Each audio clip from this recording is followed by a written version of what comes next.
Beat வந்து உங்களுக்கு இந்த மாதிரி டியூபா இருக்கும். அப்ப டியூபா வரும்போது நமக்கு அந்த ஷேப் சர்க்கிள் ஷேப் அப்படிங்கிறது வந்து ஒரு பெர்ஃபெக்ட் ஃபினிஷிங்ல நமக்கு கிடைக்காது.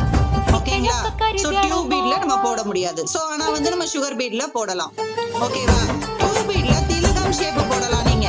ஓகேங்களா? டியூப் பீட்ல திலகம் ஷேப் போடும்போது இப்படி ஸ்டார்ட் பண்ணுவீங்க. இப்படி கட்டா வந்துரும். அடுத்து உள்ளேயும் போகும்போது கட்டா வந்துரும் உங்களுக்கு. ஏன்னா ஃபர்ஸ்ட் மட்டும் நீங்க அந்த திலகம் ஷேப் மெயின்டைன் பண்ணா போதும். உள்ள வரும்போது மெயின்டைன் பண்ணணும்னு அவசியம் இல்லை. ஏன்னா நமக்கு மெயினா அவுட்லைன் தான் அந்த பர்ஃபெக்ஷன் வரணும். ஓகேங்களா? சோ டியூப் பீட்ல திலகம் ஷேப் போடலாம், சர்க்கிள் ஷேப் வேண்டாம். ஓகேவா? பட் சுகர் பீட்ல திலகம் ஷேப்பும் போடலாம். அதுக்கப்புறம் பாத்தீங்கன்னா ஸ்கொயர். சோ ஸ்கொயர் வந்து நான் ரெண்டுலயுமே போடலாம். இங்கேயும் சுகர் பீட்ல வந்து எது நீ ஹரிசாண்டல்ல போடலாம், இல்லனா வெர்டிகல்ல போடலாம். இங்கேயும் வந்து நம்ம என்ன பண்ணலாம், ஹரிசாண்டல்ல போடலாம், வெர்டிகல்ல போடலாம்.